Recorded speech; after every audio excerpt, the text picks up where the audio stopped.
Joining me right now, Loreen Gilbert, CEO of Wealthwise Financial. Thank you so much for being with us. Thank you. So much to talk about when it comes to Nvidia. What stands out to you as the stock is up 10.5% right now?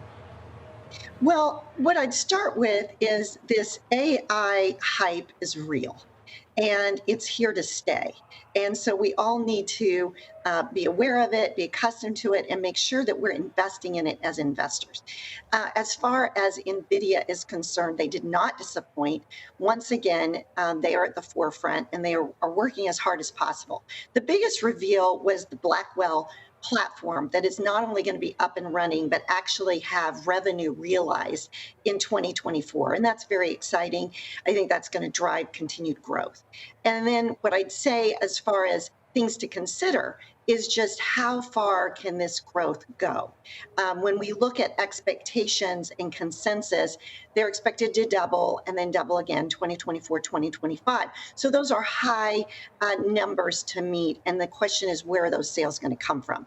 If we look at the big companies that have already invested significantly, it's expected that Meta, Amazon, Microsoft, that those companies already are making up 40% of NVIDIA sales. And so the question is, are they going to double down again and continue to spend the kind of money they've spent? What we heard on the earnings call is that they have been diversifying with sovereigns, with automotive, with healthcare, and they're in different industries. But when we look at the amount of money that's going to be spent, for instance, in sovereign, the one number that they threw out was on Japan spending $750 million. That's a far cry from Meta that spent $30 billion. I do think automotive is this leading. When we look at Tesla, they mentioned Tesla is continuing to spend, and that will continue to grow with other automotive companies. So I do think there's a lot of opportunity. There's also risk just as far as that continued growth, and at what point will that disappoint the market?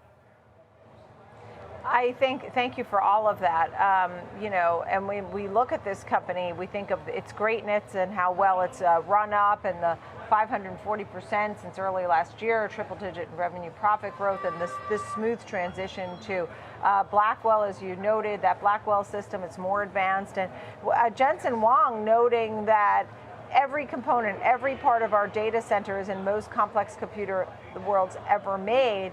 It's sensible that everything is constrained. He's actually referring to that demand is not an issue. In fact, it will outstrip supply well into next year. I wonder if we're going to have a problem over at NVIDIA, if they're going to start to tell us that they have some supply issues. But they certainly don't have demand issues. They don't have demand issues, and I would say that we can't underestimate Jensen as a founder-led company. And founder-led companies continue to push the envelope. So I wouldn't underestimate him. I wouldn't underestimate their capabilities to meet the demand. What I will say is that with that, there's going to be other competitors that come into the mix. And even when we look at Alphabet, Google, that they are seeing that by developing their own GPUs, that they're getting a better ROI on their investment. So how many other companies are going to look at the same thing and decide to do it themselves? As the stock hits a new high of 1050, is it still a buy in your mind? Well, there's a couple things to consider. Certainly, there is ongoing growth that we cannot ignore. And NVIDIA is a great company.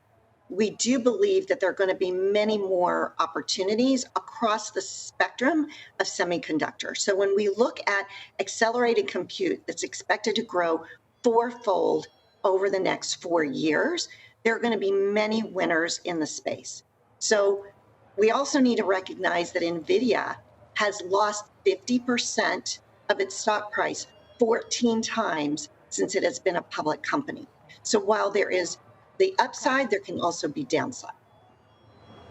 Loreen, great to see you. Thank you so much. Loreen Gilbert, Wealthwise Financial.